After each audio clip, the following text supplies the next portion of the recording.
Hello and welcome to Federal Focus presented by EPB. I'm Sharon Law, Business Development Manager at Thompson Engineering and Policy Committee Chair for the Chattanooga Area Chamber of Commerce. We're grateful you could join us, whether you're streaming online or here in person, to gain insights into the state of our economy and how it's affecting businesses across Southeast Tennessee.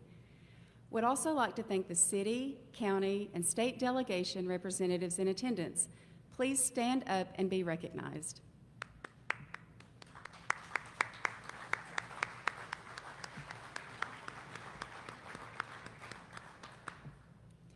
This event is made possible through the support of our invaluable sponsors. We'd like to recognize our presenting sponsor, EPB, our platinum sponsors, Blue Cross Blue Shield of Tennessee, PNC Construction, Sandler Training, and our gold sponsors, Chattanooga Airport, Chambliss, Food City, Izell Marketing, Pinnacle Financial Partners, the Sasha Group, Truist, Unum, and Volkswagen Chattanooga.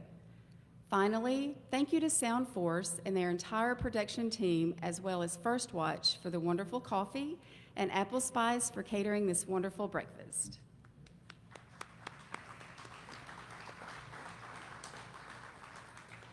Before we begin our program, I invite you all to please stand for the Pledge of Allegiance. I pledge allegiance to the flag of the United States of America and to the republic for which it stands, one nation, under God, indivisible, with liberty and justice for all. Thank you. You may be seated.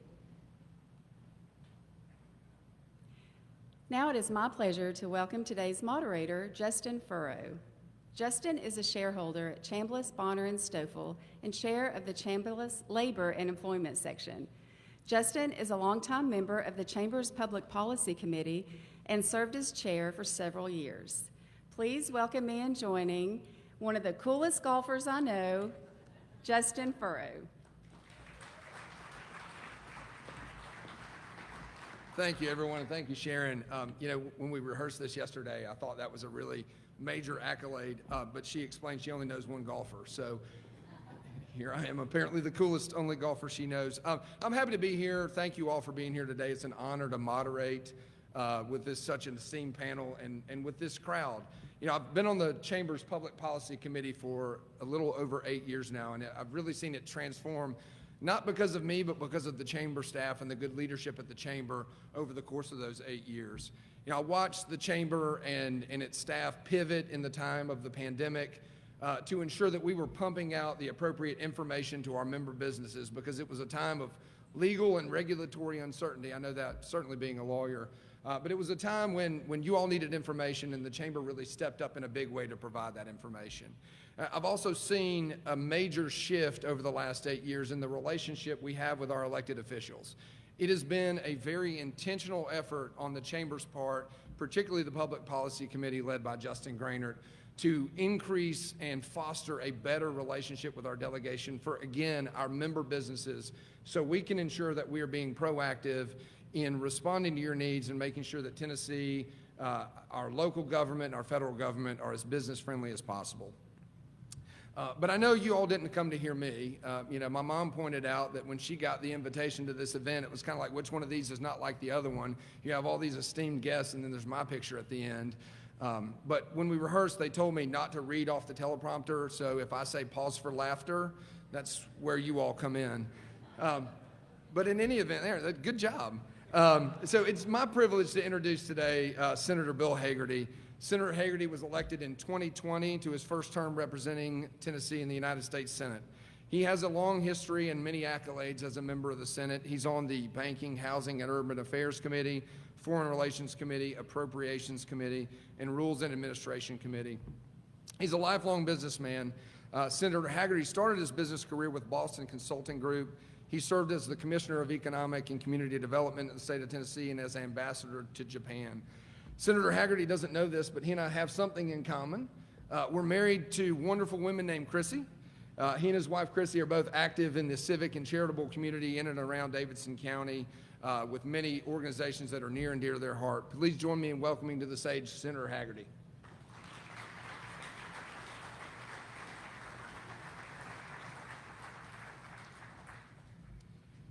So I also have the distinct pleasure of introducing Congressman Chuck Fleischman. Congressman Fleischman serves as the representative of Tennessee's 3rd Congressional District. He's on the Appropriations Committee, where he is a vital resource for our area, representing us in issues including water, development, and energy. He's on various subcommittees, including Labor, Health and Human Services, Education, Homeland Security, and more. And in fact, he was named in the 117th Congress as the ranking member on the Homeland Security Subcommittee, where he leads the charge in providing funding for government agencies that we all know and love and may have an impact on us in our day-to-day lives: the Coast Guard, Customs and Border Patrol, FEMA, and the Transportation Security Administration. Congressman Fleischman and I also have something in common. We're both lawyers. He's married to his wife, Brenda. They live in Ottawa, Tennessee. Please welcome Congressman Fleischman to the stage.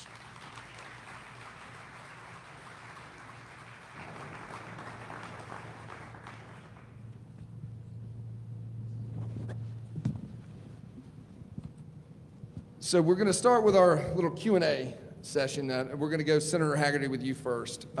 You're in your 2nd year at Congress, 2nd year in the U.S. Senate. In terms of comparing your 2nd year with your first, how do you think things have been different or changed over the course of those 2 years?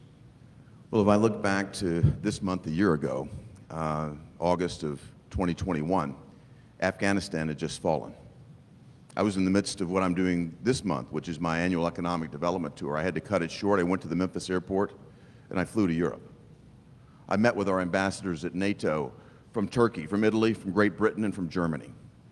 They were absolutely furious with us. Those 4 countries were responsible for the on-the-ground presence in Afghanistan. The United States of America was responsible for command and control, the overarching targeting operations. The United States of America pulled out of Bagram and let them know after we were gone. We left them and their citizens behind. We left American citizens behind. That cut-and-run episode damaged America's credibility around the globe. And I was the first person, and to this day, maybe the only person from the United States government in a senior position to show up. And I think a lot of you here that run companies know this. Showing up's a big part of leadership. They were absolutely furious, but I listened to them. I let them vent their concerns, and their concerns were very legitimate. We left $80 billion worth of military equipment on the ground. We created a void. We don't know what's happening over there except that the Taliban is running things. We know Al-Qaeda is back there now. And after they spoke, after they talked about it, I reminded them of this. As unhappy as I am about the fact that we are in the position we are far better off working together than apart. And we all agree that that's true. I think it's absolutely incumbent upon us to find ways to work with our allies, to recognize problems when we create them, and to own up and be responsible for moving forward. They appreciated my presence there. I came back, I stopped in the UK as well. I met with the defense minister there. I met with the head of the Foreign Relations Committee there. The one person I couldn't meet was the Minister of Foreign Affairs, because he was being sacked to take responsibility for Afghanistan. The only person that's been in the United States who's gotten in trouble for Afghanistan is a lieutenant colonel who suggested that somebody at the top of DOD should take responsibility. He went to the brig for that. So we've got to find a new path and a new way. And I think that looking forward, that destabilization has definitely changed the world this year. Because from the point in time that Afghanistan fell, Russia dramatically stepped up its presence on the Ukraine border. China dramatically increased the number of sorties that it began to fly into Taiwan airspace. Kim Jong-un is back in business again, launching into the Sea of It's been unbelievable around the world how destabilizing that event is. So things have definitely changed over the past year, and not for the better. So, Congressman Fleischman, a lot of changes in the last 2 years. You've been in Congress for 12 years now, since 2010. Can you explain how the dynamics have changed in your more than a decade in Congress? Certainly. Thank you very much. I want to thank the Chamber for doing this wonderful event. And Senator Hagerty, it's been a privilege to work with you. I thought that you were going to be an outstanding senator when I supported you, and you have fulfilled in every way possible. You are a true gentleman. Thank you, sir. Thank you, Congressman Fleischman. 2010, I go to Congress. And I stand and I look out at the House of Representatives. We were in the majority then. And I felt so privileged to have the ability to represent the people of the 3rd District of Tennessee. What did I know? I knew I was dealt a very good hand. I got great constituents. Chattanooga, Tennessee, Oak Ridge, Tennessee, all the way up and down wonderful East Tennessee counties. What happened? I got there and I realized this. If you have your heart right and your head right, it's a lot like sports. I'm very competitive. If you do your work, if you work tirelessly and you've got your heart right, you can get things done. The biggest thing I found out in Congress, yes, it's gotten very polarized and there are problems, that if you step up and do the right thing at the right time and you're ceaseless, you don't give up, you can get things done. I'm going to give 2 very quick examples because I know we have a lot of questions to get to. We knew when I came to Congress that the Chickamauga Lock was not getting funding. Now, the reason it was not getting funding is earmarks had dried up and it was basically subject to a trust fund that was not basically going to fund this lock. I worked tirelessly, and I thought that was going to be an easy lift. It wasn't. It was the hardest thing I ever got done. For 5 years, there were no funds on that lock, and we worked and worked with administrations, with senators, anybody who would listen to me. Just a couple years ago, we got full funding for the Chickamauga Lock. So sometimes the easy can be hard. But conversely, if you're doing the right thing, the hard can be easy. Bill, perhaps you saw last night, I was outraged when Homeland Security announced a few months ago that they were going to have something called a disinformation board. Now, I don't think Homeland Security or any government agency should have a disinformation board. I believe in the free exchange of ideas, wherever you are on the spectrum and the like. I did not think Homeland Security could do that. So I got to work, and I thought this is going to be near impossible. Last night, Homeland Security announced that they are not going forward with their plans for the disinformation board. Thank you. Thank you. So we're fortunate enough to have both of you here today because it's the August district work period. Senator Hagerty, you and I were talking beforehand. You've been in Linville, you're here in Chattanooga, heading to Knoxville tomorrow. What are some of the predominant things you've heard around the state and in your travels during this period? I think the overarching concern that I'm hearing, and again, this is my economic development tour, so I'm going to job sites, I'm going to companies, I'm talking to employers, I'm talking to employees, and the concern is that we have real labor force issues here in America. I think about the incentives that were created during the pandemic shutdown. A lot of people re-examined the way they want to work. A lot of people retired. And it's been quite difficult to get people to come back into the workforce. And as they come back, people want a more flexible scheduling option. Well, that may work in some environments, but if you own a restaurant, if you own a manufacturing firm that needs to keep running on a continuous basis, that's very hard to change the scheduling environment. So I think that our employers are being met with exceptional challenges from a workforce standpoint. I've spent a lot of time talking with Governor Lee about workforce development opportunities, getting our young people trained for jobs that matter, the jobs that will be here for tomorrow. Mayor Coppinger's here. We work together on these issues. I mean, Chattanooga's been growing dramatically, but think about the types of engineering needs and technical needs that companies like Volkswagen need here in the area. We've got to be able to make certain that our workforce is ready for the jobs of the future. That effort's going to continue. I think the other thing, though, I'm hearing a lot of is real concerns about supply chain. The fact that companies can't get critical elements in their supply chain means that there are a lot of items that they can't complete, orders that they can't finish, a lot of funds tied up in inventory because they can't move the product out the door. I think nowhere was that more evident to me when I went to see the first Cadillac Lyric roll off the line over in Middle Tennessee and Spring Hill, Tennessee. And as they were making a big press issue and a big splash about the new cars, there were a field of vehicles from last year that are still sitting there because they can't deliver them because they don't have the semiconductor chips. So I want to share with you a bit of good news, and I hate it that I have to be the one sharing it with you, that you're not seeing it spread all over the news media, but it's because we were in agreement and it makes sense. So it's not newsworthy, I guess, in the eyes of the Washington media. But I guess it was about this time last year when I was doing this economic development tour, I'm already hearing about the chip shortage and the impact it's having on supply chain. So I began to call up the CEOs of semiconductor chip manufacturing firms around the planet. And I asked them why they weren't manufacturing the chips here in America. We design them here in America, but we don't make them here. And every one of the CEOs gave me a list of reasons, but all of them said this: Bill, it takes between 5.5 and 6 years just to get a permit for a semiconductor chip fabrication facility. 5.5 to 6 years. If you think about the rate of technology development in that arena, by the time the permit is delivered, they're already on to the third generation. Why should it take longer to get a permit than it took us to win World War II? But that's the bureaucracy in Washington. These facilities are multi-billion-dollar facilities. You can spend $50 billion on a chip fabrication facility. They are huge. They use a lot of water, a lot of electricity, a lot of chemicals, therefore a lot of permits. And the way things work in Washington, at least the way things did until last week, is you've got to clear one gate before you go to the next. All of these handoffs between agencies lead to lots of time. So what did we do? We put in place a fast-track permitting process that takes that 5.5 years down to 18 months. That makes us competitive as a nation. And you know what? After meeting and visiting with my Senate colleagues, they all agreed with me. We passed it unanimously. A Republican drafted the legislation, passed it unanimously through a Democrat-controlled Senate.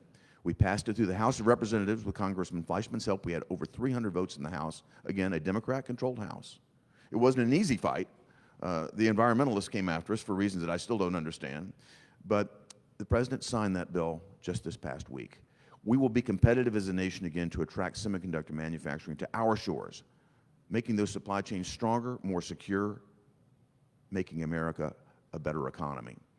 That's something to be proud of.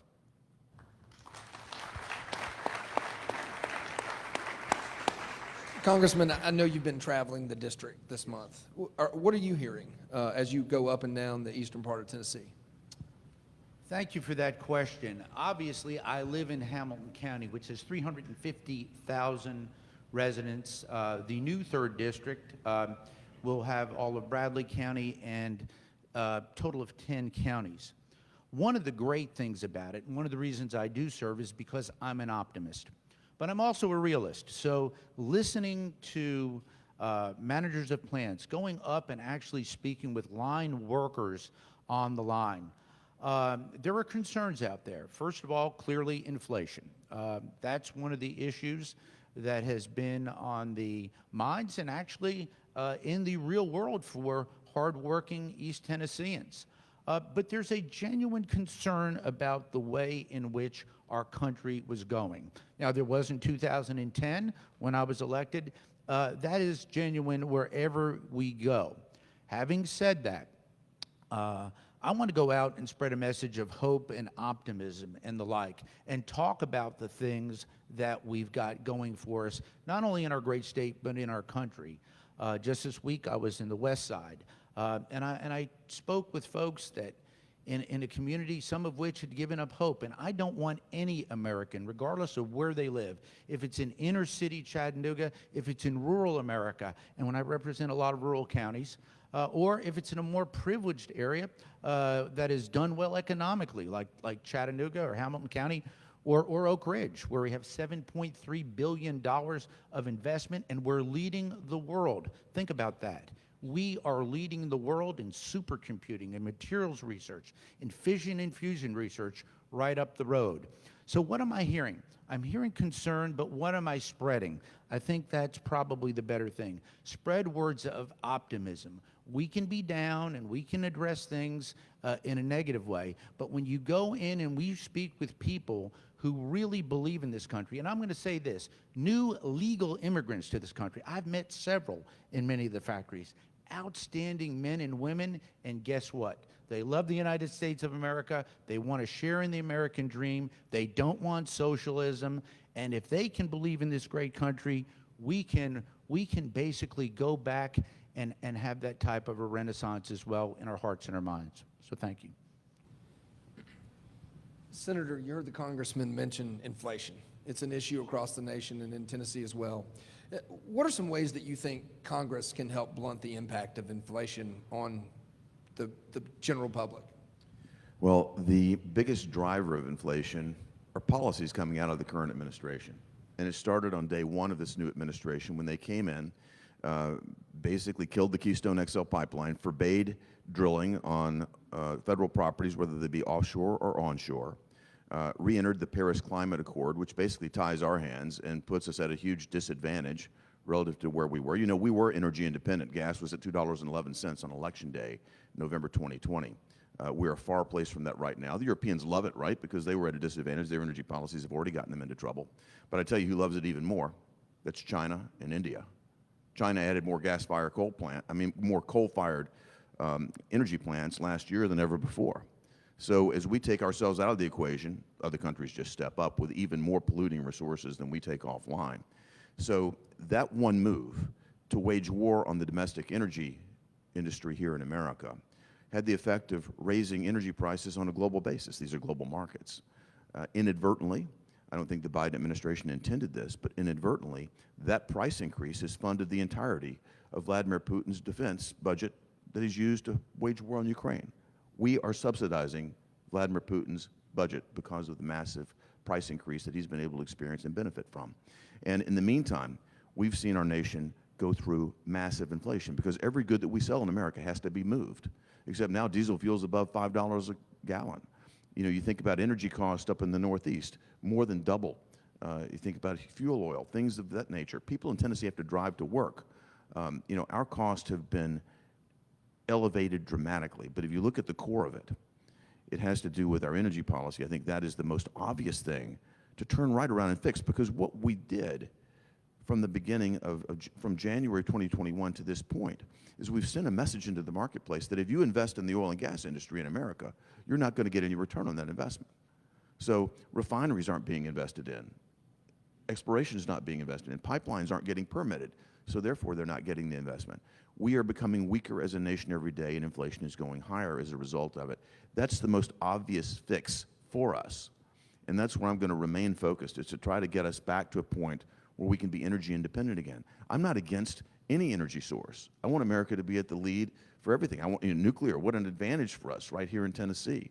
I'm not against any of the other sources, but rather than dramatically subsidize sources that are going to be actually more dependent on China, I'm thinking about battery technology, I'm thinking about rare earth minerals that we need to develop these, I'm thinking about where the solar panels are largely made, where the wind turbines are made. We're making ourselves more dependent on the Communist Party of China every day that we move in this direction, when we could be energy independent right here in America.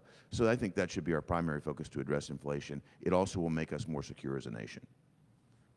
Congressman Fleischman, what about you? So in terms of congressional ways that we can maybe blunt the impact of inflation, what ideas or solutions might you offer?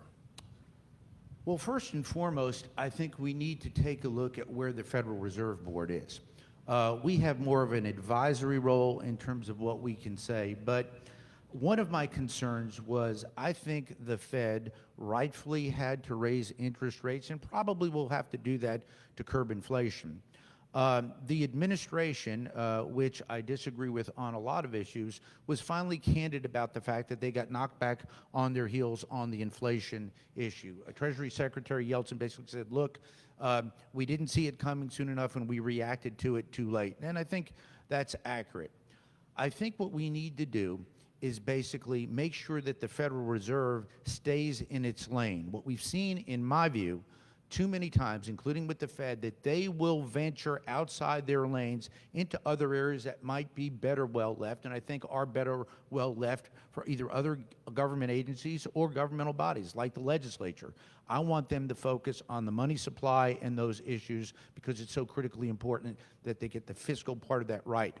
The other thing that we've got to do, when I went to Congress, the national debt was $15 trillion. It is now exceeding $30 trillion. There's something inherently wrong with that. So at some point in time, what we need to do, I think as a nation, is step back, and I venture to say this, in a nonpartisan way, not even in a bipartisan way, and look at those root causes. Everybody in the room, whether they're on the right and the left, knows what's driving those debt issues, but nobody on either side of the aisle or in either White House, I've been through 3 White Houses now, want to tackle that issue because of the volatile political nature of that. But I will say this. I love to go into schools, and I love to listen to students because they've got the best questions, they got the best hearts, and most of them can't vote. So you're in there, and it's almost, you're very free in a very existential sense. We are and they are. But the questions they ask are incredible, and I want to give them hope because they're our next generation, and I want them to believe in our republic. But when I go in and I speak with students, we are not doing a good enough job. In fact, I think we're doing a poor job talking about basic economics. We need to talk about supply and demand. We need to talk about the fact that it is a great thing in America that a business has somebody put capital at risk as an entrepreneur and makes a profit and pays taxes on that profit and reinvests that and has philanthropy and all of the wonderful things that have come from the free enterprise system. Right now, that is something that is just not even present or on their agenda. I think if we do a better job there and a better job in the halls of Congress, basic economics 101, we can work to curb inflation.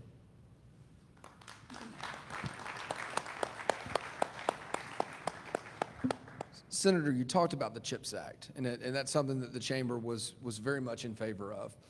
Take us through a little more detail about what it takes to get that bipartisan legislation actually across the finish line in a unanimous way.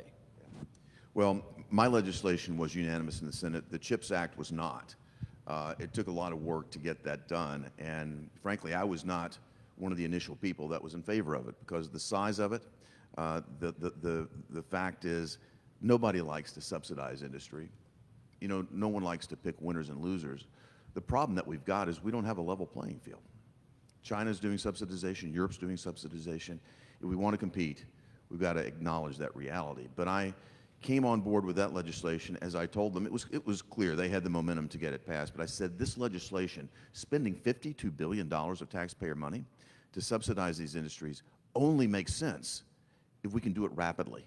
Not on a 5- and 6-year timeline, which is where we would have been if we hadn't fixed the permitting. I mean, by the time those monies are deployed, again, we're off to the third generation. China's pulling ahead further. So I teamed up with them, helped them pass it, voted with that, because I wanted to see my legislation come through and at least make it make sense. So taken together, the acceleration that my permitting process does, and my permitting process picks no winners and losers. This is an advantage for the entire country. Anybody can come and build a semiconductor plant. You don't have to be in this state or that state. But paired with the CHIPS legislation that put the subsidies in place, it will make us competitive and it will make those dollars spent much more efficient, much more effective. So I think that is going to be a shot in the arm. I'm very concerned about China, their national security implications that drove me to support the Subsidy Act. There's a large amount of money that's also authorized but not yet appropriated for research and development. And I think, you know, Congressman Fleischman and I, both as appropriators, are going to make certain that any dollars that get appropriated are going to be done in a way that deliver a clear return on investment for the American taxpayer. This isn't going to be just a slush fund. This is something that we're going to make certain that is deployed in a responsible fashion. But the goal, again, is to make America more economically secure, and that will support our national security as well. We cannot find ourselves in a situation where we're looking east, where China's in a position to put a chokehold on the supply of semiconductor chips. And if some adverse action were to take place, that would create a serious recession here in America. It would probably create a global depression. We need not find ourselves in that position. This was a way to fix it. Congressman, from your perspective as a member of the House, what did it take to get that legislation across the finish line, that bipartisan piece of legislation? I'm glad you asked that question. The House, and particularly every Republican, myself included, in the delegation, took a little bit different view on that. I like Bill's thought about as appropriators, and I'm so thankful, Senator, that you decided. The Senator got 4A committees, but it was kind enough, at my request and the request of a lot of people in our great state, to join the Appropriations Committee because, as we all know, I'm the lone member of our 9-member delegation in the House. That's not only important for Chattanooga and Oak Ridge, but for our state, and it's actually allowed me to touch so many things. So, Senator, thank you for joining me on that key Appropriations Committee and venture. I think what we really need to do, looking forward, getting it passed was one thing, making absolutely certain as we go through the appropriations process that we tweak it so that we do not incentivize the Chinese in any way, shape, or form. That if this is going to be a domestic endeavor, we want it to be a domestic success. Senator, the congressman mentioned your committee assignments. You're on some powerful committees: banking, housing and urban affairs, appropriations, foreign relations. What are some of your goals that you'd like to accomplish through those committee assignments? Well, I can remember the conversation I had with the president and with several other people that were calling me from my last position. I served as the United States ambassador to Japan before I came into the United States Senate. And that role was a tremendous honor to represent your nation to another nation. I couldn't recommend it more highly. It's a tremendous honor to represent your state in the United States Congress, as Congressman Fleischman and I both feel strongly. But from that role, I had a very unique perspective. Japan has the largest deployment of U.S. military anywhere in the world. Why is that? It's because it's a very tough neighborhood. You've got North Korea, China, and Russia right at your doorstep. I had a massive intelligence operation there. I saw and learned things, and as the senior American in the region, I had a lot to say and do about how we addressed and dealt with China. I'm extremely concerned about China. In fact, it's my #1 concern from a national security standpoint. My feeling was coming back to serve would help dramatically in terms of understanding that and moving our nation in a way that would help address that threat. The other thing is this: there are not many business people. I'm the only diplomat, the only former diplomat serving in the Senate, but there are not that many business people serving either. And I think it helps to have somebody that's signed the front of a paycheck as well as the back of one that is serving there, someone that's lived under the regulatory regime that is, so prevalent in Washington. But I've been investing in companies and helping them grow for my entire career. And you mentioned I'm on the Banking and Financial Services Committee. I've invested in banks, served on their boards. I've been in the insurance arena. I've been in the reinsurance arena. I served on the board of directors of the largest commodities firm in Chicago. I've actually had deep experience in these markets, and I think it helps to have that type of experience present when pretty challenging and technical issues come up. It also helps just to have common sense. I can remember Chairman Powell of the Fed saying in February of 2021 that, well, we think this inflation is transitory. I said, sir, it's not transitory. This is real. In April, he said the same thing. I said, I can assure you it's not transitory. It is real, and it's here to stay. When wages go up, they don't come back down. You think about some of the problems we've seen in the supply chains that would be transitory, but there are very real elements of this. And when you have an energy policy that this administration has imposed that is aimed at killing the fossil fuel industry by 2030, I guarantee you it's inflationary. So those sorts of perspectives, I think, are very helpful. Finally, Chairman Powell agreed with me that this isn't Putin's price hike anymore. That got a lot of play, probably several of you saw it, but I asked him, what has been the major driver? We saw inflation, below 2% in January of 2021. By the end of that year, inflation was north of 7%. Did Vladimir Putin have anything to do with that? No. That had to do with policies that we've been executing here in America. So we need to acknowledge that, and we need people with common sense that will just call it out. And I think that we've got to just continue to inject that type of business-like perspective as we look for opportunities like I did in fixing the chip problem. Just continue to have a practical, pragmatic approach. Congressman Fleischman, one of the most pragmatic people that serves in the Congress, too. That's why we work so well together. Congressman, you mentioned your role as an appropriator, and we know how powerful a role that is for our region and state. What are some goals that you'd like to accomplish as you go back to Congress? Well, thank you. And let me say, Bill was spot on right on China in every facet, whether it's in foreign relations, currency, economics. I've traveled the world. You're absolutely right. They are our main competition. So thank you for saying that. That is omnipresent in our world. When Senator Alexander, in my very first term, on an airplane, sat with me and said some very kind words to me. He said, I've watched you. I've worked with you. He said, we need a partner. Tennessee does not have anyone on the Appropriations Committee. And he said, you're bright, you're energetic, you work tirelessly. I would like you to become an appropriator. And I summarily asked why, because I knew that was going to maybe make me have to take some very difficult votes within my own conference. Let's face it, sometimes I'm the only member in my conference voting for an appropriation bill. But I had the district with Chattanooga, Chickamauga Lock, and Oak Ridge with then $4 billion, now $7.3 of worth of federal investment there. So I said yes. And he told me something that day that still rings true today, and I want to try to tie this in. He said, how many times do administration officials return your phone calls when you call them?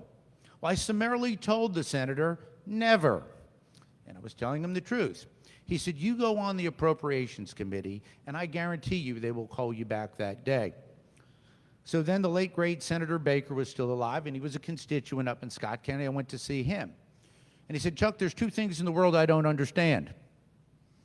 The United States House of Representatives and the Middle East. But he says, I think I do understand appropriations. You need to do that. So I went on to that committee. And now, because I am a senior appropriator, big difference of being a freshman back 10 years ago on that committee and now a senior appropriator. I sit on 3 key subcommittees. In the minority, we're only supposed to have 2. I have 3. Am I a glutton for punishment? No. I'm a workaholic. I represent exemplary people, so I want to give exemplary service to my constituents and to the country. The great news about the Appropriations Committee, and I know Bill has sensed this as well, we literally touch everything. So it's not uncommon, and I will tell you this, for administration officials, and that's whether it was the Obama administration, the Trump administration, and even the Biden administration, just to come by my office, cabinet officials, and talk. Now we know, let's face it, there's not a lot of common ground there. But when there is, we want to seize that opportunity. And I have done that time and time again because of my role as an appropriator. Finally, this is so critically important. Our federal budget now, in 1980, was 25% mandatory spending, 75% discretionary spending. Today, that's flipped around. So, the drivers of our debt, the vast majority of automatically reoccurring dollars on the federal side are the mandatory spending programs. Social Security, Medicaid, interest on the national debt, Medicare, most of the Affordable Care Act. That is automatic. What does that mean as an appropriator? That means that Bill and I have to be very smart in the way that we address and assess that 25% of the budget that we can still control. Where do we have that federal investment? As a senior appropriator now, I can make sure that Oak Ridge wins. Of the 25 functions that a national lab performs, we're doing all 25 now. Now, you might sit in Chattanooga, Tennessee and say, why is that important? It's great for the state. It's great as a recruitment tool. But a few years ago, I worked to make sure through our great partners, not good partners, great partners at EPB, that we forged a relationship between the great city of Chattanooga and the great city of Oak Ridge. The benefits of that have been tens of millions of dollars, but in terms of the different things that we are doing in the state, it's phenomenal. So to answer your question, right place, right time, continue to build, continue to work with people with whom we agree and with whom we disagree. Okay? It's great to be passionate. I'm a conservative Republican. I'm very strong in my views about that fiscally and socially, but we have got to govern, and that, I think, is our key role. And I like the idea of what Bill has said. He and I are business people. We're both very pragmatic. We're very principled. And I would say at times I'm a little bit more ideological than most in my conference, but that's okay. You just have to be, in my view, to be able to make that transition sometimes from ideology to practical governance. Thank you. You know, Senator, you've each talked about talent attraction and workforce development, and those are two key issues for the Chamber and key issues facing Chattanooga and Hamilton County businesses. In what ways is Congress working to address this issue from your perspective? Well, it's an issue that I know, Chuck, you're hearing it every day. I do as well. The question is not whether you have job openings at your company, it's how many you have. I was just speaking with a friend here today, earlier in the audience, who's got more than 20 nurse openings that she's trying to fill. I've got another company here in Tennessee that has 150 visas that are stacked up trying to get qualified nurses in from overseas. We're looking for anything that we can to try to fix problems in the short term. They call it the Great Retirement that took place during the pandemic. A lot of people just said, look, we're not coming back. We put in 20, 25 years, whatever the number might be. They retired. We need to find ways to bring those retired workers back into the workforce. I've been asking my team, find a way, whether it's double counting Social Security, I don't care what it is, but let's find a way to incentivize highly trained people to come back. And every one of you that meets a payroll knows this. You bring in 2 or 3 brand new green people, they're not as productive as a person that may be 55 years old and decided to retire early. So let's find a way to create an environment conducive to bring them back in the first instance. The nursing shortage is something that really impacts particularly some of the hospital operations that are managed out of Middle Tennessee. We have hundreds and hundreds of visas that are stacked up right now overseas of trained nurses that would like to come here. Because I sit on the Foreign Relations Committee, because I formerly was an ambassador myself, I told the person that has just been seated as the U.S. ambassador to the Philippines that she's on my speed dial. And I've got a call set up with her next week to go through case number and name. Here are the people that we're waiting to get into our country. I know you guys took a 2-year vacation due to the pandemic. Get back to work and get these visas processed. These are just short-term fixes, though. We've also got to create an environment here in America where young people are trained in the soft skills of showing up on time and of appreciating the promise and the dignity of work. When you look at what the value of federal benefits and state benefits are for not working, employers tell me that they're competing against the government more than they are against other companies, because the choice of not working and making, I'm picking a number, $12, $13 an hour versus going to work for 15, a person at the entry level sometimes doesn't make the right decision. We've got to convey the promise of a future to young people. I want to be as optimistic as Chuck here. The promise of a great America. We need to be able to let them see the dignity of work and what a difference that makes. And as a person who grew up at a different time in America, I grew up at times my father didn't always have a job.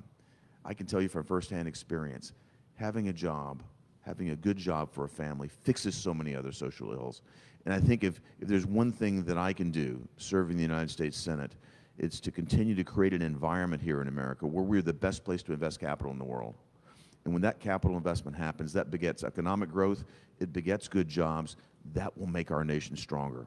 And it needs to start with kids at middle school level, high school level, but encourage them and engage them to see that promise. Congressman, what about you? What's your perspective on ways that Congress can help with the talent attraction and workforce development issues? I'm glad that you asked that. A few years ago, when I was in my infancy in Congress, I had maybe served about a term, it was in my second term. I was looking for an issue in the 3rd District of Tennessee that we could maybe all come together about. We all know about the polarizing issues. We read about them, we see them on TV. And Bill's absolutely right. It was workforce development then, and it is really workforce development now. But there was one key element that I was seeing firsthand. I went up to TCAT in Athens, and Tennessee has long had a wonderful vocational training program. And at that time, I was watching people change oil. Now, I have to confess, I am the most unhandy person in America. I was pretty good with a book, but not too good with a screwdriver. Well, they had me change oil with them one day at the TCAT. That was not a pretty sight. But as I was covered with oil from above, I bound with those wonderful men and women there that day. And we had a talk. And that talk went something like this. And I was sincere. I said, you all have such a tremendous skill set, whether it's working on cars or computers or electricity. This is truly outstanding. You have 98% job performance. You know the saddest thing that I heard? Not one of those persons in that room, not one of those people in that room, told me that they'd ever been told that they had a valuable skill set. And that's outrageous, and it's wrong. And what I did, I said that day, let me come back and speak at your graduation. And I did that. Now, I've spoken with graduations literally all over the 3rd District, and I love them all. That was the most touching time ever, because what we need to do, Bill, you're right again, in the elementary schools, in the high schools, we need to do that in our communities, is say just because you have a different skill set, Okay, when my tire goes flat or my lawnmower is broken, as it is now, I can't fix it. I just am literally useless. But people with these great skills are coveted. There are great jobs out there. There's great careers. But please, let's not stigmatize that. Let's idolize that. And let's go out and make sure, whether you're good with a book like me or good with the screwdriver, anywhere in America, that you basically cherish that job set and uplift these people. We need them right now more than ever. So thank you.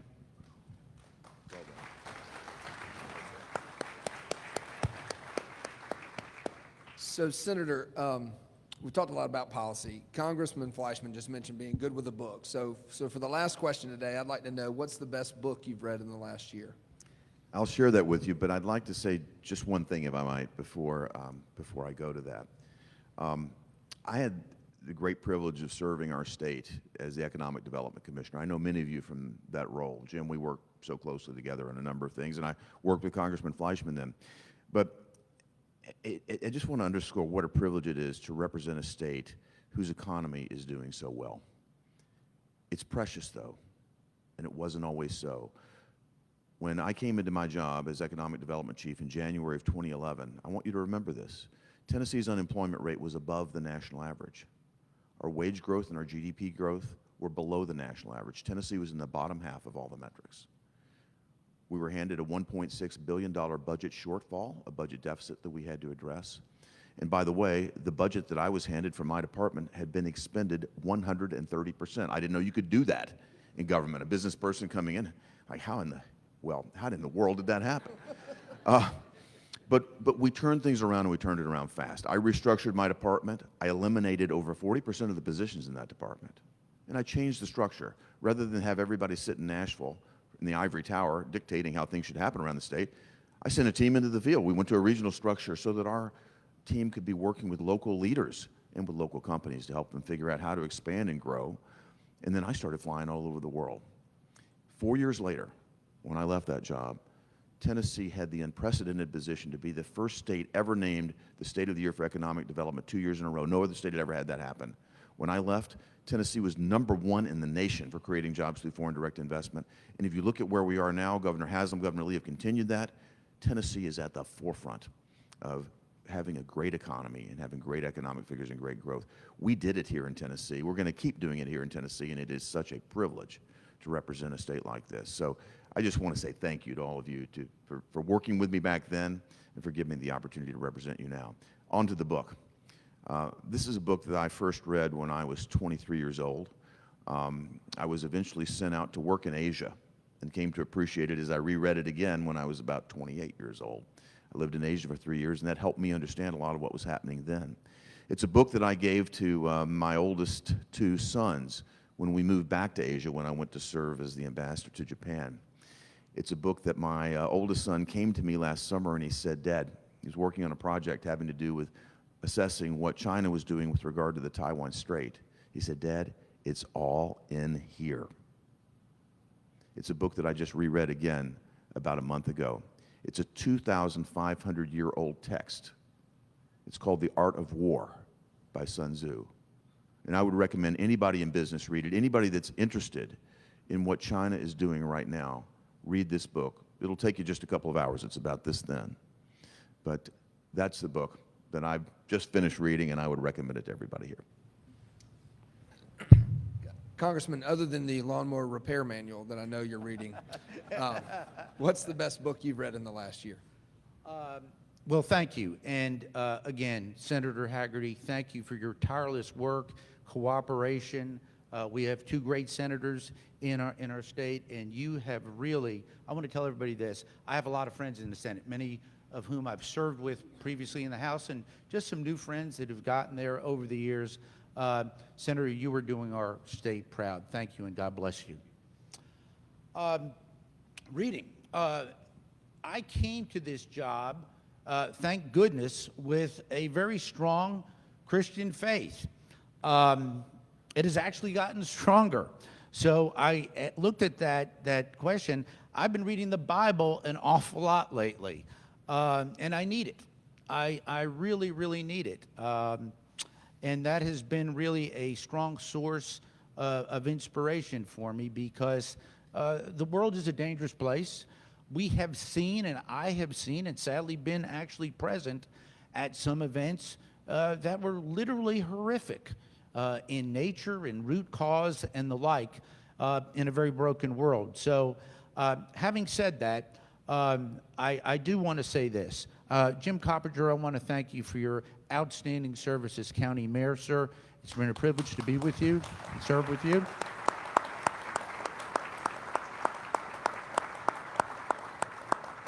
And on the other side here, my new friend is Tim Kelly, the mayor of the great city of Chattanooga. Tim is a very learned man. We had dinner a few months ago, and I thought we were going to talk about the city and politics. We ended up talking about Plato and Aristotle and Cervantes. And the reason I segue into that, Tim, is on the book, in addition to the Bible, I've written 3 novels. And I have a penchant for fiction. In many ways, because I like the flexibility and license that fiction gives. If you write nonfiction, you darn well better get it right or you're going to get spanked. But with fiction, I can have some fun with my characters and kind of focus on the optimistic side. So I've written 3 novels. I hope to get them published. 2 are actually ready to go. But I think it's just very important that whatever your gift, for me it's writing and on occasion speaking, but whether it's the arts, I think we need to go out and the arts and music and the humanities and or vocational. I think my message today is what it was 10 years ago, is make sure that we go out and develop the great potential that we've got in this city, in this county, in this state, and this nation. Thank you. Well, gentlemen, I want to thank you both, not only for being here today, but on behalf of the Chamber and our member businesses, I want to thank you for your services to the state and to the country. Thank you so much. Thank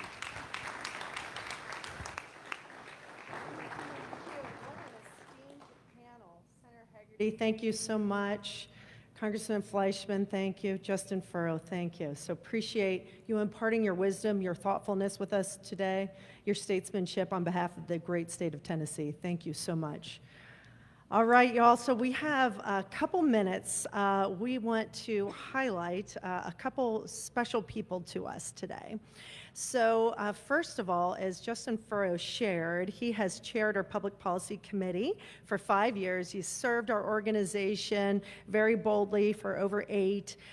We could not have been through these last 5 years without him. It's been a very challenging time politically, as you know, and COVID, a lot of differences.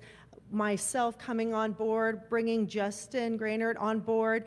Justin Furrow has been a steady, thoughtful leader for us, and we just wanted to do a little something special for him. So, Congressman Fleischman, if you could please assist, that would be great.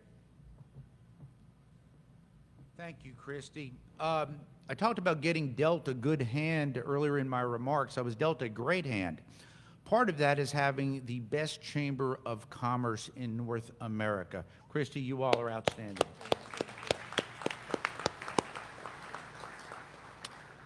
And as part of that, in my capacity as a member of the United States House, we are able to honor people from time to time in the congressional record. And Justin, it was my infinite privilege to honor you with a wonderful insert into the congressional record for outstanding service to the Chamber of Commerce. I thank you, sir, for that. I would like to ask you to come up, if I may. It's my privilege to present this to you. Thank you very much, sir. Thank you so much. Thank you.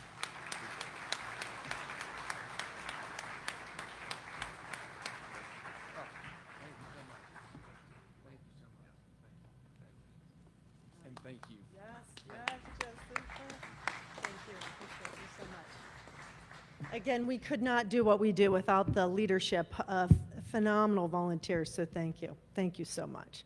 All right, gentlemen, we'll relieve you from this stage here so you can sit back and enjoy the rest of the program now. Thank you so much again.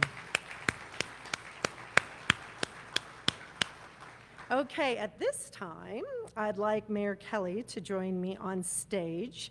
We have someone else we'd like to recognize today.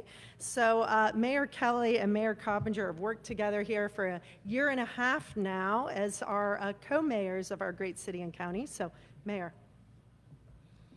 Well, thank you, Christy. And let me just say, while I have the chance, that Senator Haggerty and Congressman Fleischman have been great partners to me and to the city of Chattanooga. And we have a lot going on here in Chattanooga that relates to competitiveness with China and national security, and they've been key to that support, and I imagine will continue to be.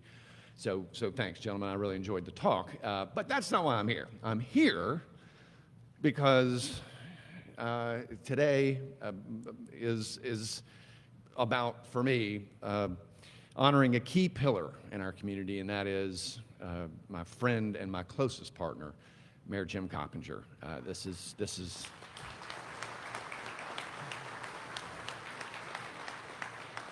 I mean, it's. I don't often get kind of shaken up, but I mean, he has really been such an incredible partner to me personally, and he has served the residents of this community so ably with such distinction and leadership and integrity since 2011.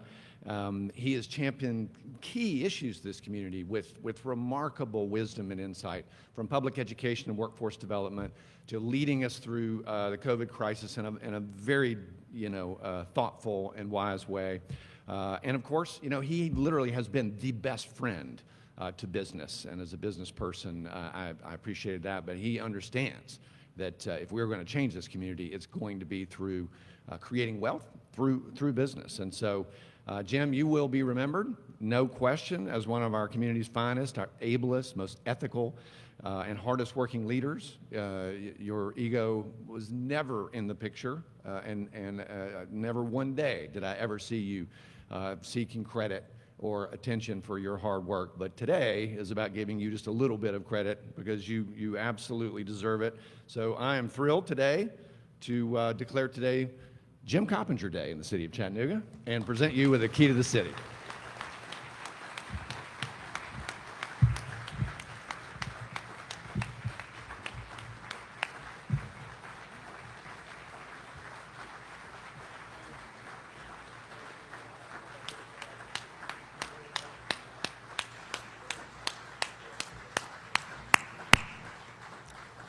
Well, we're going to, Mayor, if you could sit there for a minute. I'm not going to let you talk yet.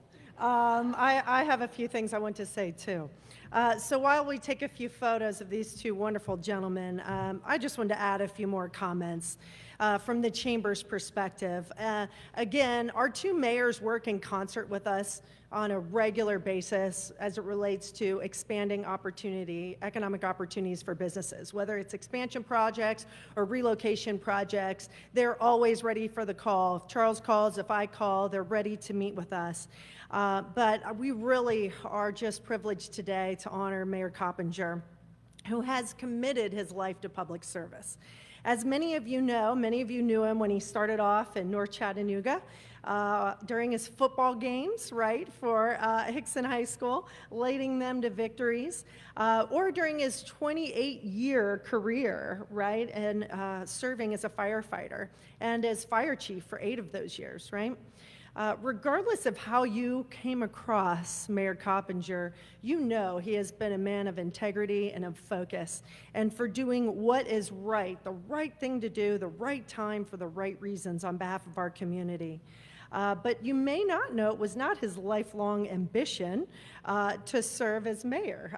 In fact, when he retired from the fire department, he had these grandeur plans of playing a lot of golf. That did not happen.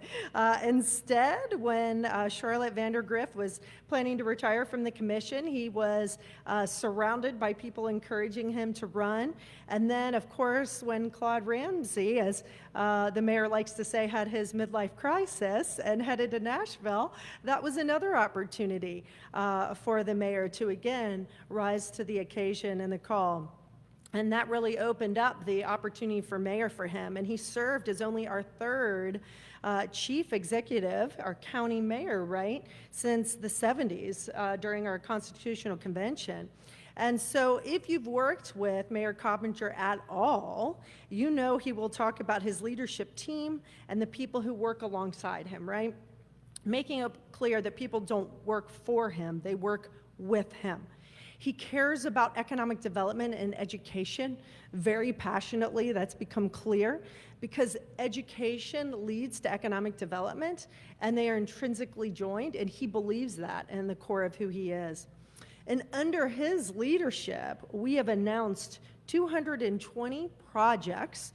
We have added 20,000 jobs to our community and $4.7 billion in capital investment. I think that deserves right there, right? A huge, huge round.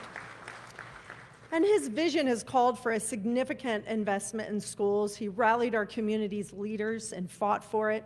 He knows the growth we're experiencing and calls for expansion in our sewer system. It's not glamorous, but it's definitely infrastructure that we all value and we need. And over the past few months, he's worked hard in his final months and thinking about, his leadership of the Building and Construction Trades Academy, which thousands of students will benefit from and construction companies will gain necessary talent for in the future, to the McDonald Farm Project, 2,100 acres of land that holds potential for thousands of jobs, to the South Broad Revitalization Project that both mayors have worked so concertedly on. So he has served our community with such distinction. He's lived a life of public service, and I invite you all to, again, rise to the occasion and support Mayor Coppinger. He has been a dear friend and dear confidant of our organization. I know I will personally miss him dearly.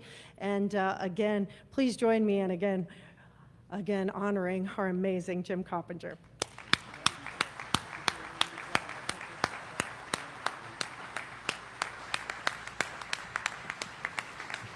Thank you, Christy and Mayor Kelly. I thought I'd get out of this job without being very emotional at all. And I'll be honest with you, Christy, right before the program said, we're going to pay a little bit of tribute to you or whatever.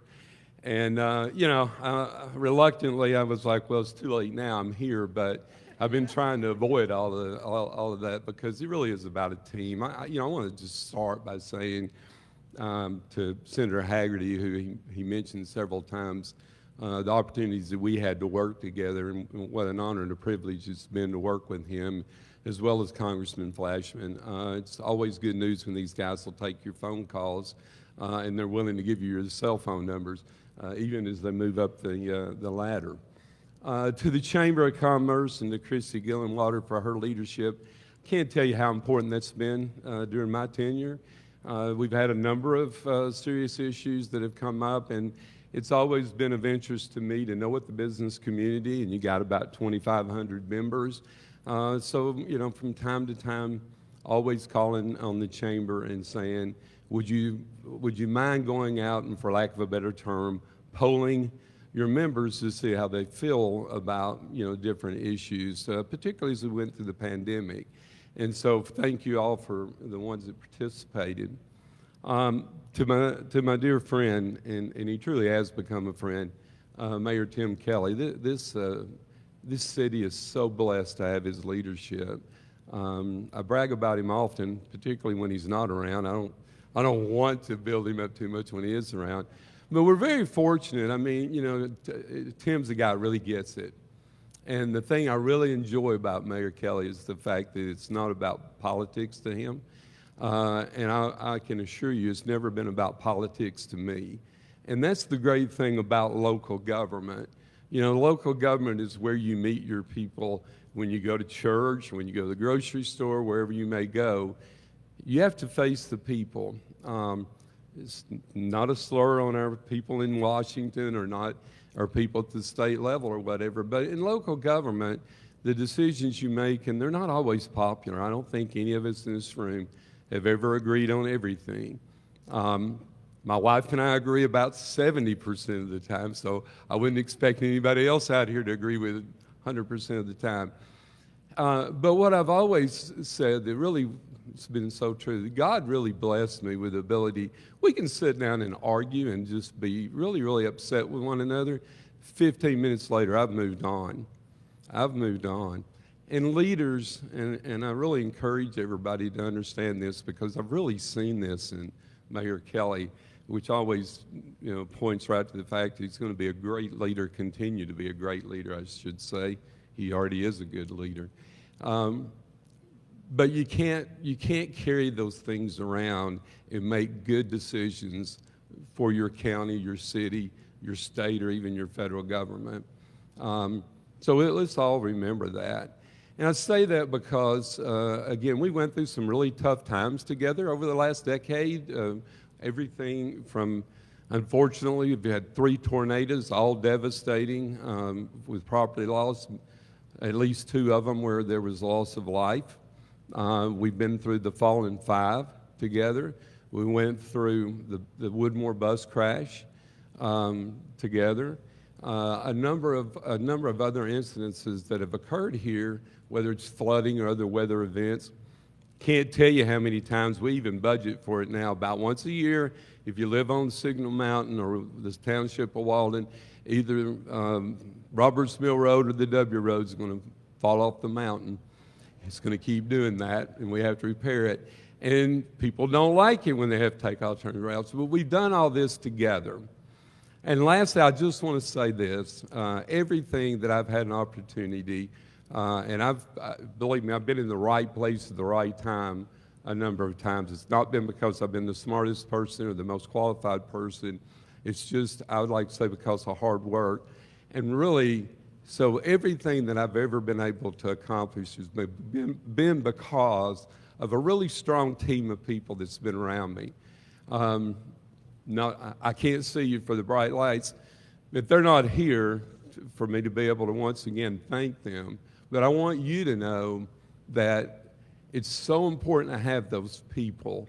I've always had great resources of people that would come in and sit down and we could discuss and walk through issues together, particularly during this pandemic, where the medical, society stepped up. We had business leaders. Christy was part of that. We had tourism people. We had people in the room to say, how is this going to adversely impact us when we come out on the other side? And so therefore, getting that input from them to be able to make good, practical decisions helped us get through this pandemic without a lot of danger to our economy. And lastly, I want to say, if you're a small business, if you're representing a small business out there, that's 93% of what props up this county. And thank you for doing it. We love our Volkswagens. We love McKee Foods. I particularly love McKee Foods and Little Debbie. But it's small businesses, folks. And so if you're out there and you think you're not getting the attention you deserve, you should have. And I just want to say that, people talk about when they leave. I've had so many people come to me and say, what would you like for your legacy to be? Well, folks, politicians use your money to build their legacies, right? So I always say, that's not what it's about. We may have disagreed, and I'm sure that we have. And I'll say just really quickly about this, we're in a place now in this country, I hope it doesn't bleed down here locally. We're in a place right now where we can agree with each other 90% of the time and still not like one another. And you're like, how did we get to that point? Even when you talk about political parties and, there's been occasions where we've had to do some things that weren't popular. And as a result of that, you get this pushback and the people would try to politicize it. We don't need to do that locally, ladies and gentlemen. We don't need to do that. We're on a run, and things are really going really, really well in this county, in this city, and we don't need to be polarizing one another. We need to be continuing to work together. So I just want to say that in parting, that it's really important to me that all of us continue to work together. There's 1,600 nonprofits There's philanthropy out here, people willing to put up their own dollars to help government, public-private partnerships. All of this is so important. And I've been here too long to not be the keynote speaker, so I'm going to exit stage right for the last time and say to you, it has been an honor and a privilege to be able to serve you as Hamilton County's mayor. It's been an experience that I never thought in my lifetime that I'd be able to enjoy, and I thank you for giving me the opportunity to do it. God bless each of you.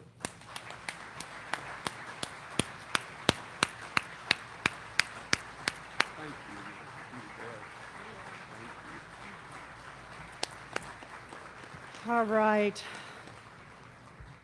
Thank you to both of our mayors. And Mayor Coppinger, I stole your box, but I'll get that back to you after the program. I'll tell you, Mayor Coppinger has set us up. He has set our county up for success. We have such a strong decade ahead of us, and it's so much a testament to his leadership, so much a testament to Mayor Kelly's leadership and their partnership. It has been such a beautiful thing to watch these two gentlemen partner for some really big opportunities for our community. So thank you. Thank you. On behalf of the business community, our small, medium, and large businesses, Mayor, thank you. All right, so moving to the next part of our program, we are now going to turn our attention to the screens for an exclusive interview today. We're really excited to bring Curtis Dubé, the senior economist with the U.S. Chamber of Commerce, hosted by Evan Freeman, Director of Government Relations at EPB. So we'll go ahead and look at the screens. Thank you.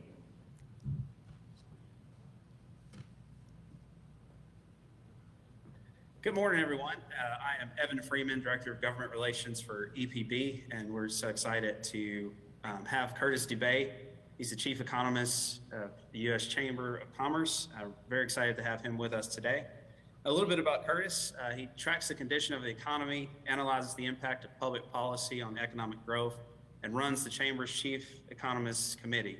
Previously, he was Senior Economist at the American Bankers Association and a research fellow in tax and economic policy at the Heritage Foundation. He's also worked with the accounting firm PricewaterhouseCoopers and at the Tax Foundation.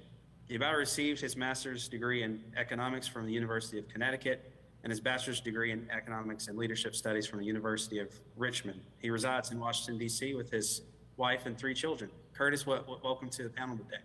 Glad to be here. Thanks, Evan.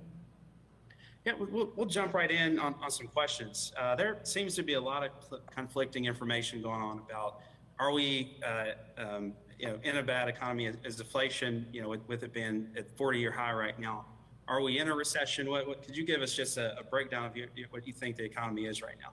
Yeah, of course. We are in a really interesting time because the data isn't clear on what's going on. And it's really unique in the sense that we're coming out of a global pandemic, and everything that occurred during that, the ramifications from those things are still occurring now throughout the economy. So let's step back and go and talk about what everyone's talking about for a while now is whether we're in a recession or not. A recession, a textbook definition of a recession, so for those of us who took economics, it says there in the textbook that a recession is 2 consecutive quarters of negative economic growth. What that means is that the economy contracted for 2 consecutive quarters. We had that. That happened. The first quarter growth was negative. The second quarter growth was negative. So we've met that criteria. The thing is, though, when you have a recession, usually things like jobs are decreasing, incomes are falling, spending's falling, manufacturing output's falling. And those classifications or those what's going on with those factors weighs in on, there's a committee at the National Bureau of Economic Research that most people look to for determining when a recession occurs. They look at those factors as well. You have a normal recession, those things fall, it's not that complicated. This is different. All those indicators, jobs grew at 528,000 jobs last month in July. Incomes held up pretty well. Consumer spending's holding up pretty well. Manufacturing output is growing. So those things are not coming together. They're going in different directions they normally would. So calling what happened in the first part of the year a recession isn't as clear cut as it normally would be. Now, all that said, does it really matter whether we're in a recession or not? Consumers feel bad about the economy. Their budgets are being squeezed heavily because of inflation. And it's not just that inflation's at around 9%, well, it's 8.5% as of July. It's that food prices grew at 11%. Gas prices are up 44% over a year ago. So things that they have to buy are really squeezing their budgets. That's why consumer sentiment's at a 40-year low. So that's why I'm not too concerned about whether we're in a recession or not. And the other reason why I'm not too concerned is that that's retrospective, looking backwards. That was the first and second quarter of the year. We're now well into the third quarter. We're likely growing now. We're anticipating growth being 2% here in the third quarter, and that means the recession would have ended. So whether it was a recession or not, if it turns out that it was, it doesn't mean that things were any worse for businesses and for consumers. It doesn't change anything. It doesn't really matter whether we're in a recession or not. And businesses, it matters a lot for businesses as well, when it comes to inflation. But the recession designation doesn't change any facts on the ground. Yeah, and there's been a lot of talk about inflation. Could you give your thoughts on what are some of the drivers for the inflation right now? Sure, inflation it's a new, for a lot of us, it's a new thing to look at and study. We've hit a 40-year period where inflation was low. It's called the Great Moderation. It went on from 1982, when the last round of major inflation we had ended, right and through till March of 2021. The cause of inflation there's a lot of them, but the main one is monetary policy. And I'll get into that in a second, but let's take off the other things that are driving up prices as well. So things like the supply chain shortages. There's a scarcity of goods, and there's a lot of demand in the economy. That will drive up prices. It's particularly driving up prices in really specific pockets like cars. We couldn't get cars off the assembly lines. That was driving up the price of new cars, but it was also driving up the price of used cars. And there was all sorts of examples like that throughout the economy. So supply chain issues mattered. Workforce shortages mattered a great deal because employers had to pay workers more and more to come off the sidelines to come to work and to keep them there once they had them employed. So that was pushing up prices as well. All that was also happening when there was a tremendous amount of demand in the economy. We were coming off of COVID. The economy was opening up. Consumers had a lot of money saved up. At one point it was $2.8 trillion in excess savings. So $2.8 trillion above what we would have saved was in consumers' pockets from March of 2020 through the earlier part of this year. It's come down a little bit, but there's still $2.5 trillion in excess savings in the economy. So there's a lot of money to be spent. So demand was going up, supply was constrained. That was driving prices higher. Those factors all matter. But when it comes, at the end of the day, inflation, I subscribe to the view that, and this is an old Milton Friedman saying, that inflation is everywhere and always a monetary phenomenon. And that means that comes from the Federal Reserve's, what they do with the money supply. They substantially increased the money supply in the post-COVID world. Over $6 trillion of increase in the money supply, which translates into higher prices because you end up with too many dollars facing too few goods, and that's particularly the case when you have a constraint on the supply side. So it's the monetary issues that are really driving prices up. The other issues matter as well. We'd probably have inflation instead of being at 8.5%, maybe it's down closer to 7 or 6. It's still really high, and that's coming from the monetary side. So that's why the Fed is now shifting into a anti-inflationary policy stance. They're raising interest rates. That will help to bring prices down over time. There are lags. It takes a while for inflation to come down. It takes a while for monetary policy to work. We're going to have high inflation through 2024 minimum. And when I say high inflation, it's going to be above the Fed's 2% target. So we're in for a rocky couple of years when it comes to inflation. There's been some good news. It's cooled here in July. It's welcome, but we're still way, way above 2%. And so we still have a ways to go. I am hopeful that we can see inflation in the 7% range before the end of the year. And that's because when it comes to inflation, psychological factors matter a great deal. And it comes down to expectations for inflation. So if we all expect inflation to be lower in the future, so prices to come down, we might delay certain important purchases. So like for instance, my refrigerator has been driving me nuts. I want to get a new one. And I want to hold out besides the fact that the supply chain issues, but maybe prices come down in 6 months or a year, so maybe I can get it cheaper then. There's a whole lot of people making similar calculations, delaying purchases until prices come down a little bit. That reduces demand today and brings down prices in the immediate term. So the hope is that that can have an impact before the end of the year and get inflation down closer to 7%, which is the Fed's estimate before the end of the year. And there is some signs that could work. Long-term inflation expectations remain, economists and analysts say, anchored, but they remain, when you look at long-term inflation expectations, they're right around 2%, a little above that. So that means that the psychological factors, the expectations can work in a more effective way in a shorter period of time. Okay. Yes, it's very interesting. You mentioned the workforce and talked about job numbers for July. Do you think that's a trend that's going to continue to get better? I know, with all the changes of how, the workplace is perceived after COVID, do you see more the job numbers growing going forward? It's a really interesting question because we had a totally unexpected huge job creation number in July. The economy added 528,000 jobs. Now here's the thing. There are two numbers that go into the survey that comes out the first Friday of every month. One is called, it's a survey of businesses, and that's what the number that most people look at, and that's the one that added 528,000 jobs. There's also a survey as part of that report that looks at households. It surveys individuals.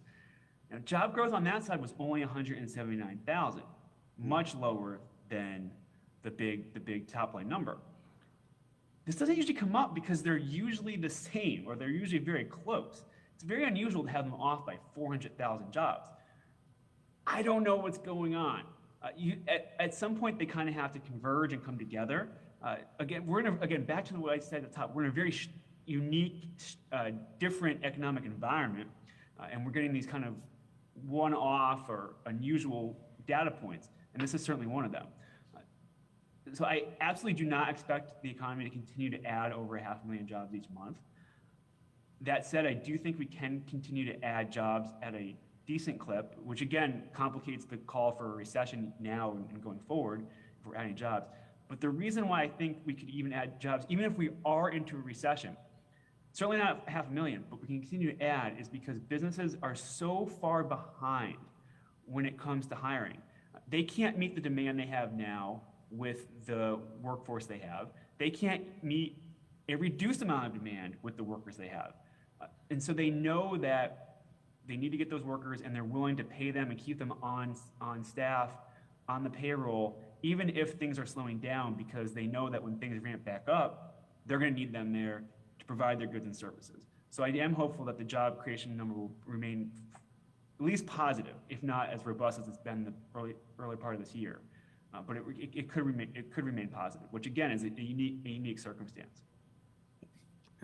And you do a good job of explaining kind of the unknown variables that are out there that's yet to see. One big thing that's been affecting our economy, at least perception-wise, and the conversation's a lot, shifting to the global aspect, is what's happening in Ukraine with the war at Ukraine and Russia, and there's a lot of tensions between China and Taiwan. That's been there for a while, but starting to come to the forefront.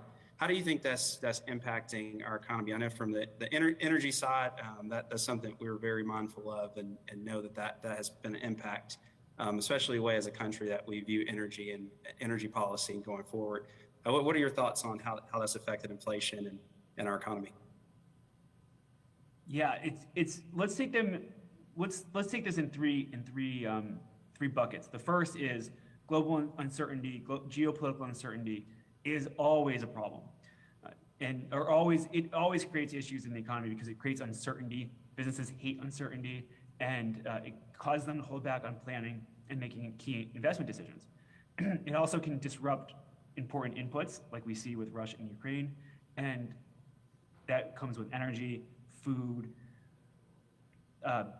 fertilizer, things, and basic elements, basic commodities that come out of Russia and Ukraine. It disrupts the global supply chain. So businesses, financial markets, they do not like geopolitical instability. So it's always an issue to keep an eye out for. China and Taiwan is different than Ukraine and Russia. China and Taiwan will be extremely disruptive for the global economy because China is such a major player in the global economy and such an integrated part of our economy. So it's certainly something to watch. I would not use Russia and Ukraine as an example for it because the factors are so different. And we are tied pretty closer to Taiwan than we are to Ukraine. And so that will be much more central to that potential conflict. So that's the second one. The third one is Russia and Ukraine. It's a problem and it's going to remain a problem.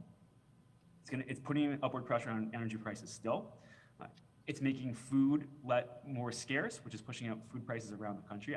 Like I said earlier, our food prices have gone up 11% annually.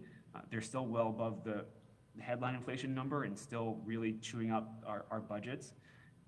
That is in part, that is an issue with energy, in part an issue with Ukraine. These are global markets for commodities, whether it's wheat or any other type of basic food stuff. Prices going up because there's a scarcity because Ukraine is such a major producer means our prices go up as well. But it also could create more geopolitical instability because it's not just that prices are going up, it's that supply is constrained and there could be food shortage around the globe. So definitely keep an eye on that. And then any of the commodities that come out of Russia, we saw a big issue with nickel earlier this year. The price spiked because they couldn't get it out of Russia. Things are adjusting, but it still matters a great deal. And I think fertilizer will be one of the issues that crops up. So we're keeping a close eye on this, and it's always worth keeping a close eye on. I'm hopeful that things settle down and that we can proceed. But again, it's definitely worth keeping an eye on. And moving over to policy in DC a little bit, the Democrats recently passed the Inflation Reduction Act. What do you think the impact of that would be? Do you think it reins in inflation? No. In what world does the government spending more money reduce inflation? They had a lot of chutzpah to name it that. I will not call it that. I'll call it the reconciliation bill because I think it's an affront to all our intelligence. No, it's not gonna rein in inflation. That's the bad news. The good news is I don't think it will push up inflation too much because the spending comes kind of later. So I don't think it's going to have a big impact now. The problem is the missed opportunity, in that. So what I talked about earlier is that the Fed is the real central player when it comes to bringing down inflation, and that's absolutely true. But Congress and the president, they do play a role when it comes to inflation. They hold some responsibility for the high rate of inflation. If you look at charts, and by the way, I have a slide deck with all sorts of data, and every chart has a analysis on it, lots on inflation. You're welcome to it. It's a resource for chamber members and businesses. So please, I can send it on, and you can have that. But it's the Fed has a central role. But if you look at when inflation really took off, it was March of 2021. It just happens to coincide with the last big COVID stimulus bill. It was another $2 trillion spent. Those were checks to individuals, and inflation started taking off, and spending took off, and right at that time. So what the fiscal side can do, fiscal being Congress and the president, is to not make things worse. A lot of the ramp of inflation was because of all that fiscal stimulus, but they're making it worse by spending more. And they're also missing out on chances to reduce inflation. So the three things that they can do are to help bring energy prices down by encouraging production. Administration's not doing that. The Biden administration is not doing that. Congress is not doing that. They can reduce tariffs. That would have an immediate impact on prices. They're not doing that. And they could help on the workforce side. They could help with bringing in more skilled immigrants, make immigration easier to get the workers we need to get that will help bring the wage pressure down. And none of those things are happening. They're instead going the opposite direction and passing policies that will ultimately make things worse. Yeah, and a lot of the times, a lot of the names of those bills can be misleading and very, very political out there. A lot of our audience that are businesses that are faced with the uncertainties that you talked about, the supply chain, and just how that's disrupted the market, the workforce, and and the long list of issues that are out there and uncertainties. But could you talk about a little things that you and the U.S. Chamber are doing to sort of help combat that, and maybe some things that some of the businesses here in Chattanooga could do? Yeah, absolutely. So we're always looking at what legislative we can do to improve economic growth. And I think given our unique circumstances that we're in right now, I think the key thing is, again, back to inflation. And so we'll likely lose out that the House will pass the Inflation Reduction Act, the badly named one, and that spending will increase, and they'll miss out on a chance to pass anti-inflationary policies. But now we're going to shift into a new reality here in Washington, which is that we're going to have a midterm election, and then we'll shift into a presidential election soon after. Usually, there's not a whole lot of legislation in the second half of a presidential term, and that means that the Biden administration will be turning towards its regulatory authority to implement its agenda. And as it does that, it is likely, or it's going to add regulations that are going to put increased costs for businesses, which are going to be passed on to consumers in higher prices. So they are likely to engage on a regflation agenda. And we're now putting together a whole program of work to explain how that happens and to fight back against that. And so look for that coming in the coming weeks. And then, of course, we'll continue to fight. If they do have major bills that they're pushing that will be bad for business and bad for the economy, we'll be watching those as well. Okay, great. And from your perspective, first, again, I want to thank you for taking the time to talk with us, and definitely would love to have you and your family come visit Chattanooga if you haven't been. It's the best city in the world, as we like to say down here. Just from your perspective, you're in charge. What do you do to get the economy back on track? Well, I'm glad you asked that, because the one thing I haven't said so far is what I think happens once inflation comes down. So what I think occurs is that we have high inflation, so well above 2%, until at least the end of 2024. And that means that the economy is going to be, when you have inflation is incredibly disruptive because it creates so much uncertainty for consumers and businesses and everyone in between. We're going to have a bumpy couple of years. We're going to see, let's just use the stock market as a gauge. The recent highs was over, say, 36,000. We're well below that now. It's going to take a couple of years before we sustainably get above that level. The stock market will track what's going on in the economy. We had a good month in inflation in July. We might get a bad one in August or September, and then a good one in October, and a bad one in November. It's going to bounce around. It's just the nature of inflation. But it will come down, but it's going to take a couple of years. It's after that where the good news kicks in. So 2025 and beyond, we're in really good shape. The U.S. economy, the underlying strength is there. It's just that inflation is creating that we're not enjoying the strength that comes from that. So I do think we're in for a bumpy couple of years, but I do think that we're poised for really strong growth after that. And the thing that I would do if I was in charge is I would get out of the way of the Fed, let them do what they need to do to get inflation down. Taking political pressure off them is key here, because they had to do what's right to get inflation down. But if there's a whole lot of pressure on them to stop raising interest rates because it's raising prices for whether it's homes or wherever else credit is needed, and they take their foot off the brake in this case, we could have a longer bout of inflation, and we won't get through it by the end of 2024. So that's what I would say. Let the Fed do its job. It knows what it needs to do. Let them do it, and let's get past inflation and move on to brighter days. Okay. Well, Curtis, thank you so much again for joining us today, and good luck to you in DC. Thanks so much. Glad to be here. Happy to do it anytime. Thanks.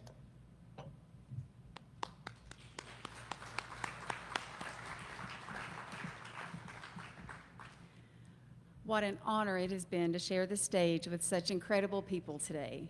Thank you, Senator Hagerty, Congressman Fleischman, and Curtis Dubé for sharing your insights with us this morning. I'd also like to thank Christy Gillenwater and Mayor Kelly for being here today. And congratulations to Justin Furrow and Mayor Coppinger on their recognition. We can't say thank you enough for your dedicated service to our communities.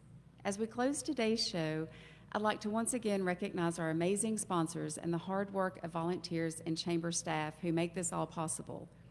Thank you to Philip Newton, Leisha Newton, and the entire Soundforce team for producing this event, and the Signal for providing us with this beautiful event space.